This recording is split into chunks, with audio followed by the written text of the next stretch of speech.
Hello, everyone, and welcome to the Career Evangelist Podcast, where we share actionable strategies and tips to supercharge your professional journey. Today, I'm excited to introduce KJ Blattenbauer, an award-winning publicist and brand strategist with nearly 30 years of hands-on experience in personal branding. As the founder of SAPR, KJ has worked with household names and innovative upstarts, helping them cut through the noise and turning expertise into real opportunities. She's also the author of the buzzworthy guide, Pitchworthy, and she's dedicated to empowering ambitious female entrepreneurs and founders with straight talk advice on career visibility and branding. In this episode, we are going to focus on becoming sought after in your field and leveraging that to grow your business. So let's get started. Hello, KJ. Welcome to the show. Thank you for having me. It's nice to be here. Hello.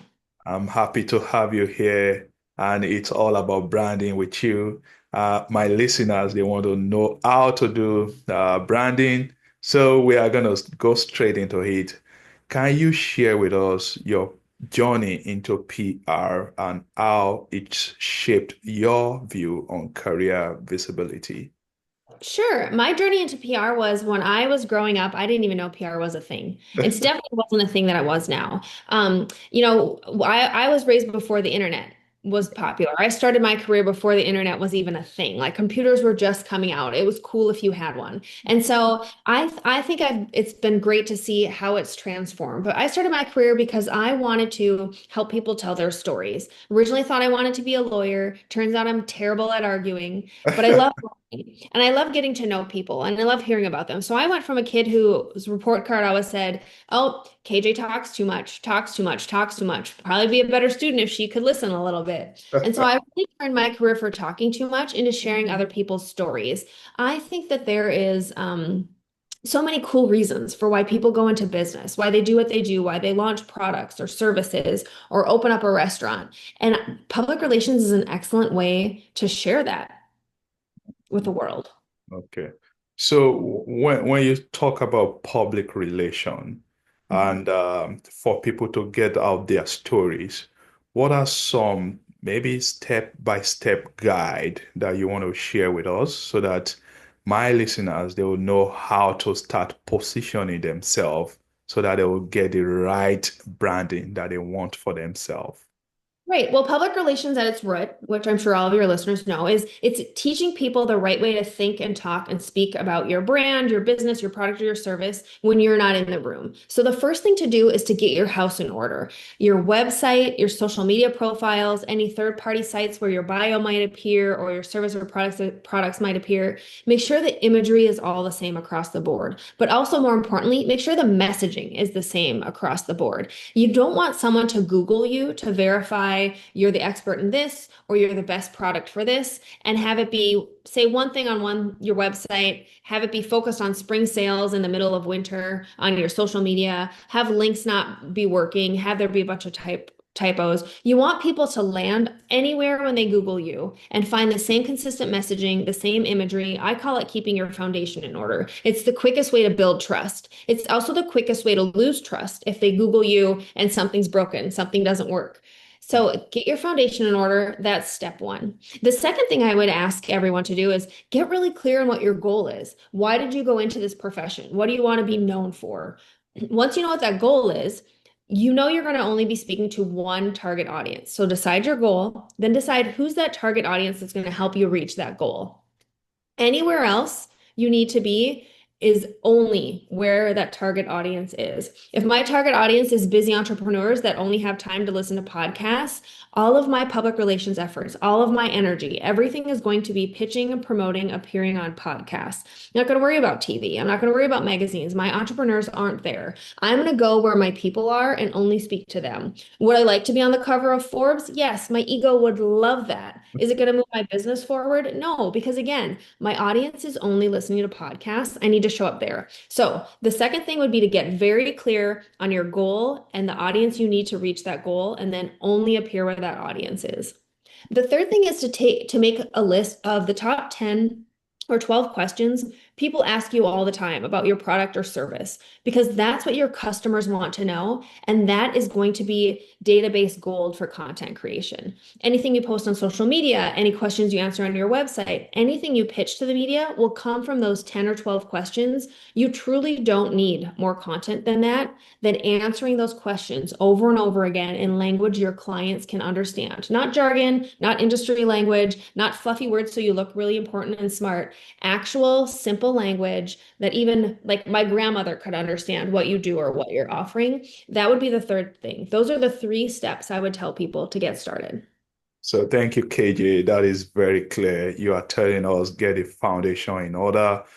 We should be clear on our goals. We should know our audience. And finally, we should know the top questions. And I'm thinking they are pain points so that we can design strategies around those. Now, when we talk about messaging, how can we create clarity in that messaging so that I'm targeting the right audience that I need to target? Yep. Well, once you know who your audience is, you need to know how to speak to them, right? And the things that really matter to your audience is who you are, what you do, and why it matters to them right this second. Outside of that, it's just fluff. It's just a really, really long novel they're never going to read. So I like to challenge my clients to, in one sentence, who you are, what do you do, who do you serve? Like, I'm a powerhouse publicist that spent nearly 30 years helping cool people and bold brands get the recognition they deserve. You know who I am, how long I've been doing it, so it builds like she's an expert. And then it tells you who I serve and why it matters right now, the recognition they deserve. That's what my people care about. They are tired of being overlooked. That's why they hire me. So you just have to find that pain point, that sticking point, that jumping off point. Why does your message and what you're offering matter right this second to your target audience? Put it in one sentence. And that's how you get very clear on your messaging. Okay, that's good. I think that's clear enough. So, you help female entrepreneurs to gain visibility. In your opinion, what are some specific challenges that you see them having that is preventing them from gaining this visibility, and how can they overcome those challenges? I think entrepreneurs in general, male or female aside, I think the biggest thing is that they think that the work's going to speak for itself. They're going to put the website together. People are just going to come to it. They're going to open a restaurant. People are just going to come to it. They're going to write a paper. They're going to have expertise. They're going to post a theory online. And the work is just going to be so good, everyone will find them. And that's not true. There's so much noise out there. There's so many options. I could throw a rock right now where I am in Dallas, Texas, and probably hit a publicist. You know, like there's just so many people. It's a very crowded marketplace. You have to promote what you do, what you're passionate about, what makes you different, and your why. You have to tell your story. So I think that what holds most people back is they think the work's going to speak for itself. I think the second thing would be they think that visibility is vanity. They think if they talk about their product or service, if they brag about their business, it's bragging or boasting. It's a bad thing. And they dim their light, they keep themselves small, and they don't talk about what they do. When the truth of the matter is, you created a product or service because you saw a need in the marketplace, or maybe your loved one needed something. For you to hold that in and not brag about that, to talk about it, promote what you're doing in the world, you're keeping that service from other people like your loved one or like yourself that might need it. And that's just selfish. Visibility is a leadership skill. It is not vanity. You have to promote what you have, or you're going to stay the best kept secret. So I think that those are 2 things that hold people back. I think the third thing that holds people back is vulnerability and just insecurity. We are so worried about being judged by others. And I mean, rightfully so. Social media will come at people faster than like a car accident, right? So it's important to remind yourself what every therapist is going to tell you. It's none of your business what anyone thinks about you. You're out there to provide a service. You're out there to offer a product that helps make people's lives better. Talk to your people. Share what you're excited about. Share how it can change their lives. Share how it addresses their pain points. All the other stuff is just going to fall away. It doesn't matter. The trolls and the haters, those are just fan theories spun a different way. Like every interaction is interaction, it's engagement, especially on social media. You don't have to respond to the negative ones, but don't shy back from putting yourself out there because you're worried about what anyone else thinks. You created what you created for a reason. You have to share that with the world. It's a leadership skill. All right, that's so good. So I like what you said about bragging, and I want to expand it a little bit. I know we are talking about entrepreneurs, but I want to expand it and to touch my 9 to 5 employees out there when it comes to bragging so that they can get that visibility and earn promotion. What do you tell them? I tell them the same thing. I have a lot of clients actually that don't have external facing products or services. They are on their way climbing the corporate ladder and they either want to get to the C-suite or in their C-suite and they want to go higher. We work on promoting them internally, keeping track of your wins, keeping track of the things you've achieved, keeping a running folder list of here's how I made this, here's how I benefited this, here's how I did all those things. That's not bragging. That's arming yourself for your review. We all have our reviews, whether they're quarterly or whether they're once a year, right? You're Yeah, just positioning yourself like, here's all the things I can achieve. Here's the things I've helped you. What if we looked at it this way? Or, it's if you're in a 9 to 5, I would look at it as you're not pitching the media, you're pitching your bosses and your bosses' bosses. Here's what I see. Here's what the people are talking about in the marketplace. And you're creating that messaging for yourself. Here's what I do in this department for this reason. And here's why it matters right now to our customers. Or I found this, our customers are talking about this online. I found this solution. Look how helpful I am, boss, who I just gave this solution to that's going to make our company millions of dollars. It's positioning yourself and making sure that your boss, your boss's boss, all the other people in the executive suite of your company know, hey, here is exactly what this person can do. Here's their skill set. They're a forward thinker. And you have to speak up because corporate America, working for other people, wherever you're at, if you aren't pointing out the benefits you're making the company, no one else in that company is going to do it for you. In fact, your peers are going to use it to their advantage to talk themselves up because they know you're not going to speak up for yourself. And you don't want to get passed over for Jim for that promotion for the 5th time. Like nobody wants that. that's right. Thank you for sharing that, KJ. Now, you rightly mentioned that most of the time we are in this crowded space, whether as an entrepreneur or even for 9 to 5 employees. The question now is, how can we stand out and become sought after, even in this crowded space that we are talking about? Well, you have to put your stake in the ground. You have to let your target audience know exactly who you are, why you serve them, how you can serve them, and why it matters to them right now. I know we've talked about this a lot, and I know there's a lot of repetition to it, but it's true. Think about how many. I love tacos. There are a million taco places out there, right? I've Right. probably tried them all. I have some taco places that are a favorite, but none of those taco places are going out of style or out of business because there are way too many taco places. No one's ever complained that, oh my God, there's so many taco places. No, it's like, yes, there's a taco place right on this corner. We can go to it. Oh, we missed that turn. We can go to the taco place on that next corner. You want to build a loyal following so people will pass all the corners to go to your taco place by showing them why you address exactly what their need is. Maybe I like extra hot sauce in my tacos, and maybe the taco place that I'm going to drive 20 miles for has the world's best hot sauce. I wouldn't know that unless I found it by accident, but I do know that if the taco place with the extra spicy hot sauce is always talking about how hot their hot sauce is on every single platform all the time, doing interviews about it, posting out to community boards and that sort of nature. You need to be the person that lets people know where you are. That's how you stand out above the noise, above the messy, crowded marketplace. And it's not just saying things to say things, it's These are the pain points of your customer. This is specifically how you address them in a language that speaks to your customer. Use it not as an AI robotic standpoint, but as a human aspect. Talk to them in a language they understand. You don't have to be traumatic or tug at their heartstrings, but strike some sort of emotion.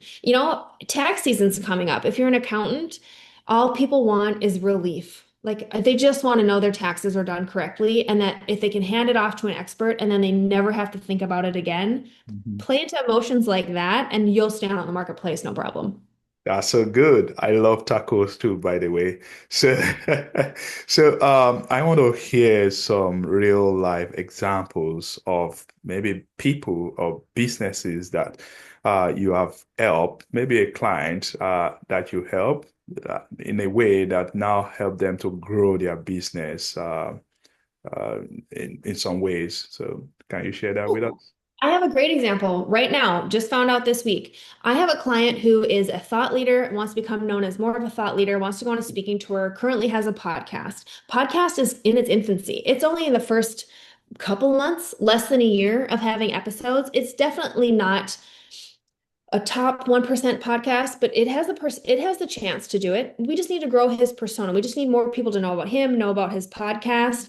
One of the things most people have with podcasts, they want to monetize it. Well, this wonderful gentleman, he's already landed a $50,000 podcast sponsorship, which if Oh, you know anything about podcast sponsorships, very few and far between. Sometimes they're just trading for services. That's a big deal in podcasting. And he got that sponsorship because he's visible. He's putting himself out there. We're establishing him as a thought leader, and we're showing these vendors, hey, this is a person that's going somewhere. You want to be sponsoring them now before they blow up, and it's too late for you to get your foot in the door. That's one example. I have an interior design client. She was not based on the East or West Coast in the US, so not really in the design world, not very Hollywood, not where fashion is fashion forward. She's kind of in the Midwest, so like a flyover state, places you just fly over and not think about.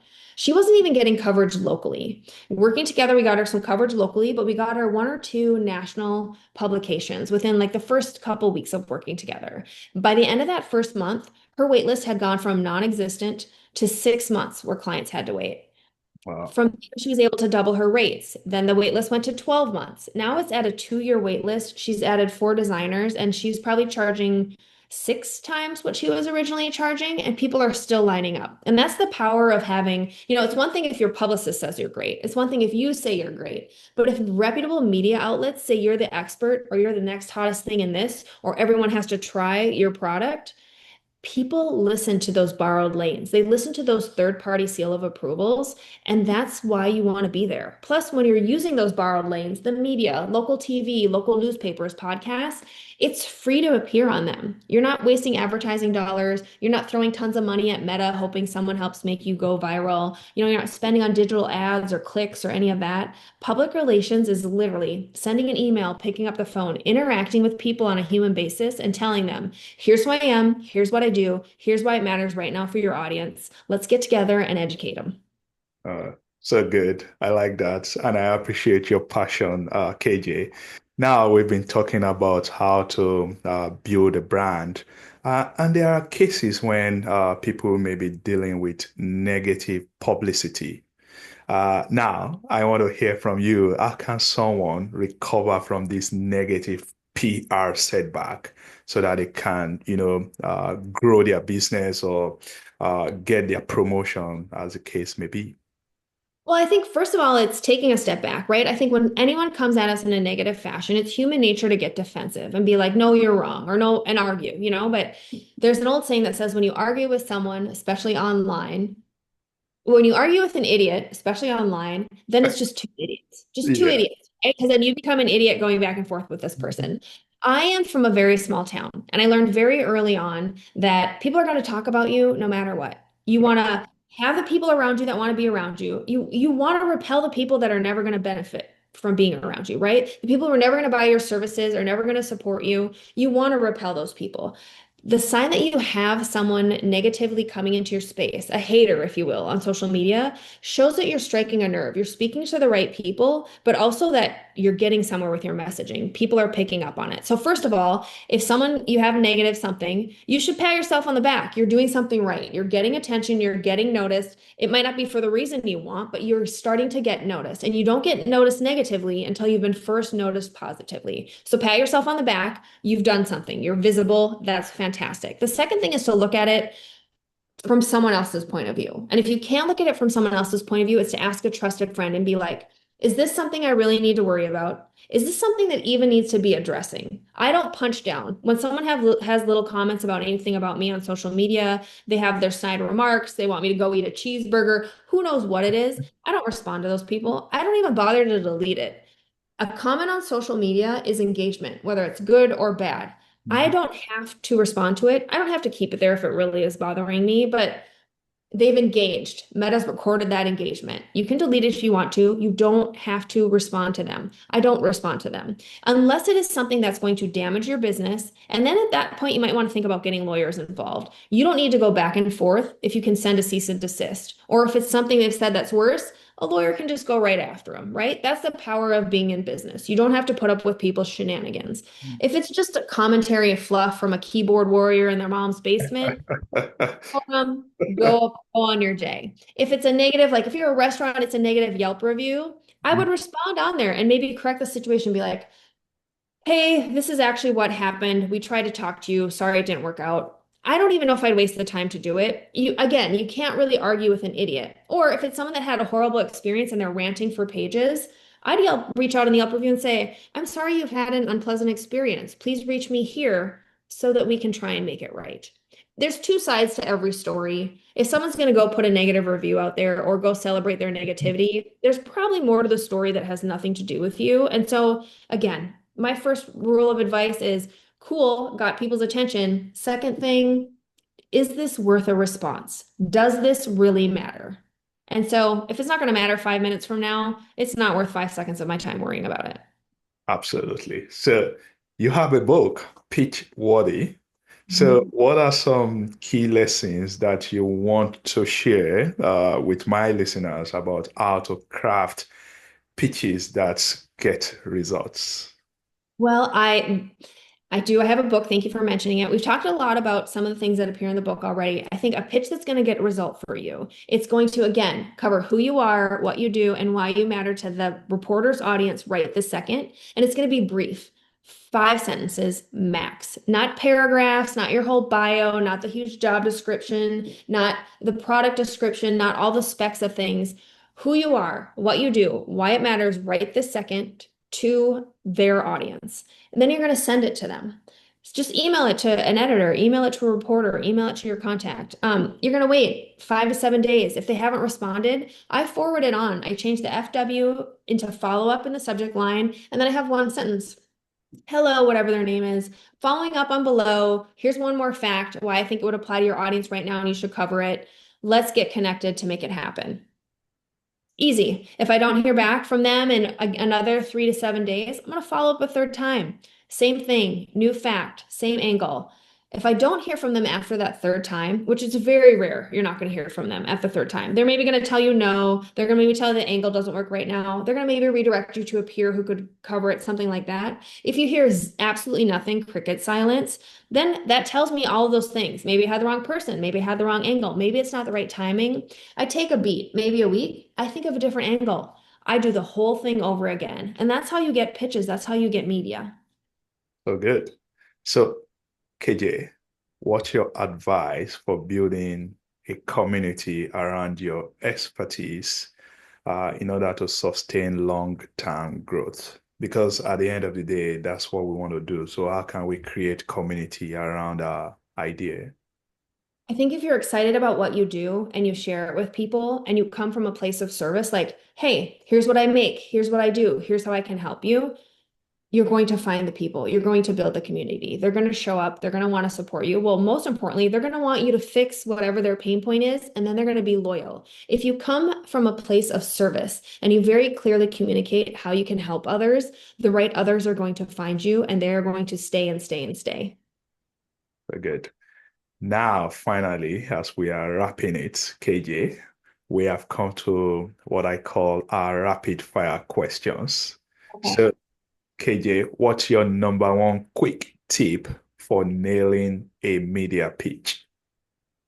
You have to know why you're serving the editor's audience. There's no point of even pitching if it doesn't matter to the editor and their audience. Your favorite book on branding or career growth? Right now, there's a book out there called The World Needs Your Art by Amy McNee. And I think no matter what you do, you need to read that. It's wonderful motivation and inspiration. Your best PR win so far? My best PR win so far. I've had so many good ones this week alone. I think my best PR win this far, one of my clients is up for her very first design award, an interior designer, and I truly hope she wins. And just having her be mentioned among the crowd she's mentioned in is going to be life-changing for her. That's my PR win of the week. Good.